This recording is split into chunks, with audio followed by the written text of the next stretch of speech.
Bonsoir tout le monde. Donc Fabrice Cotte avec Marine. Bon, ce soir, je voudrais vous présenter un petit peu comment une commune gagne de l'argent. Parce que c'est bien de dépenser, mais il faut d'abord en rentrer un petit peu. Donc d'abord, la majorité en fait des recettes d'une commune, c'est les impôts, les taxes foncières sur les propriétés bâties, non bâties. Donc c'est aussi la taxe d'habitation sur les maisons secondaires, par exemple. C'est les logements vacants. C'est aussi la taxe sur la publicité extérieure pour les commerces.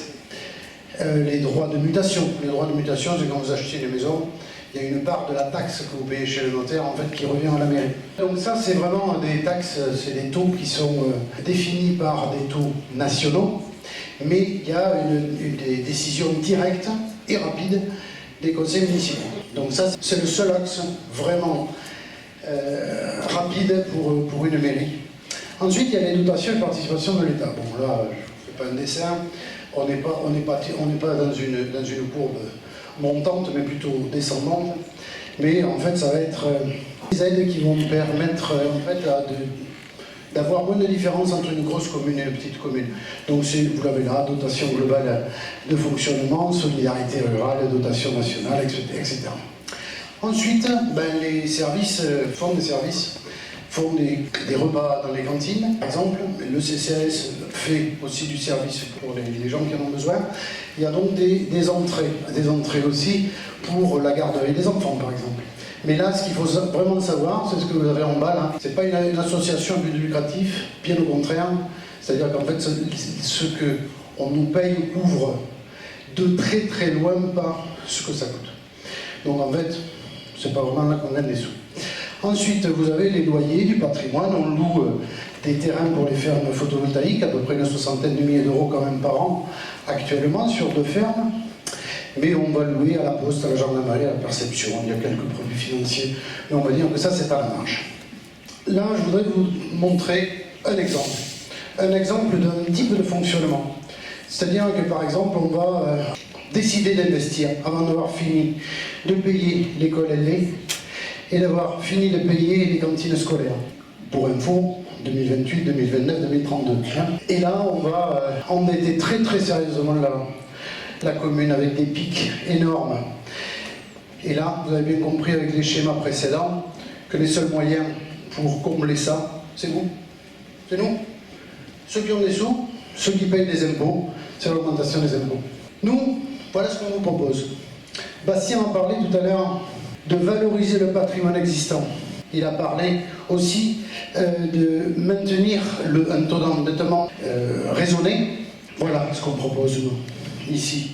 Une petite centaine de milliers d'euros, quelque chose qui ne coûte pas très cher tous les ans, pour aménager vos quartiers, pour aménager, mettre un petit panneau, mettre un abribus qui va bien si le conseil général ne l'a pas fait.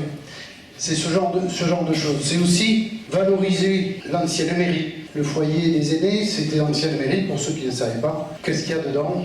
Pas grand-chose. Là, la volaille, c'est pareil. On ne l'utilise pas. Gros patrimoine. Mais il n'y a pas que ça. Bastien l'a montré avec les petits points bleus. Et nous, ce qu'on veut aussi, à la place de faire un gros investissement qui va demander du monde, parce que du monde, il faut le payer, c'est du fonctionnement. Un téléphone portable, le téléphone n'est pas cher. Par contre, la communication est chère. Ça, il faut le maîtriser complètement. Donc attention, quand on investit, qu'est-ce que ça coûte d'entretenir et de s'en servir? Donc nous, voilà ce qu'on vous propose. Quelque chose de plus raisonnable, étalé dans le temps. Peut-être qu'on peut penser différemment, autrement. C'est ce qu'on vous propose. Moi j'ai une question, on parle d'un terrain synthétique, c'est bien, mais des terrains naturels, il y en a déjà 5. Alors pourquoi aller vers un terrain synthétique en priorité? C'est un projet qui est demandé depuis longtemps par principalement le foot, un peu le rugby également. Le terrain synthétique, en fait, à Carbone, il y a déjà 5 terrains qui sont utilisés au quotidien, mais ils sont malheureusement complètement surutilisés à raison de, pour certains, 20 heures semaine. Là où un terrain naturel pour arriver à être utilisé et rester exploitable, c'est plutôt du 8 heures semaine. Donc la demande est légitime aujourd'hui. Il y a également, on fait face, et pas plus tard qu'il y a quelques semaines, à des aléas climatiques de plus en plus importants, soit de sécheresse et de températures importantes l'été, ou inversement de très fortes pluies et inondations l'hiver. Et donc du coup, le terrain synthétique, c'est une solution. Nous, on s'engage à mettre en œuvre, qui ne demande pas un investissement important pour la commune. Aujourd'hui, il faut savoir que certaines associations refusent de les licencier parce qu'on n'a pas suffisamment d'espace pour pouvoir faire ça, et notamment, principalement le foot. Donc il y a également des enjeux écologiques avec cela, notamment la récupération des eaux de pluie pour en faire autre chose. Et sachez en tout cas que ce sera pris en compte dans l'étude de ce projet-là. Bonsoir, Jean-Claude Deluson. Une question également qui revient souvent. Quelles solutions concrètes peut-on proposer pour développer le commerce à carbone, notamment en centre-ville? Bon, mais merci Jean-Claude. Ouais. Donc le commerce à carbone, d'abord au centre-ville, il faut le garder, ce qu'il y a. Et pour en développer d'autres, il faut les aider, mais en vrai, c'est-à-dire pas forcément leur acheter des murs et leur faire des choses gratuites, parce que ça ne veut pas. Mais par contre, les aider en vrai, c'est-à-dire quand ils ont un problème d'alimentation électrique, on leur trouve des solutions. Et je m'engage à ce que les prochains de personnes qui s'installent pour faire du commerce à carbone, on leur donnera un numéro de portable sur lequel ils pourront appeler pour qu'on leur rende effectivement service. Ensuite, c'est embellir la ville, attirer plus le parking. Éventuellement, on a pensé bien avant nous de faire des systèmes de navettes. On ne l'a jamais fait parce qu'on a fait des essais mais qui ont été assez infructueux. Mais effectivement, une navette qui pourrait circuler tous les 2 jours du Klaus, de l'église, de Sainte-Équiterie, du Lançon, de la terrasse, mais aussi de Saint-Michel ou de Dodo, avec une participation même minime qu'elle soit, aussi minime qu'elle soit, peut-être gratuite pour les seniors, gratuite pour les enfants. Ça, c'est des choses concrètes que l'on peut mettre en place de suite. On a les véhicules, on a les chauffeurs, donc ça, c'est des choses que l'on peut mettre très très vite en place pour au moins essayer. C'est aussi une des marques de fabrique de notre organisation, c'est de se dire, c'est pas parce qu'on jette les dés que c'est fini. Donc en fait, on peut essayer des choses sans que ça coûte très cher, et même qui coûte même rien.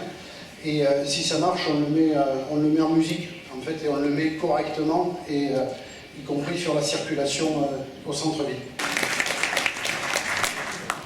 En venant rejoindre cette réunion, j'ai vu une annonce surprenante sur le panneau municipal.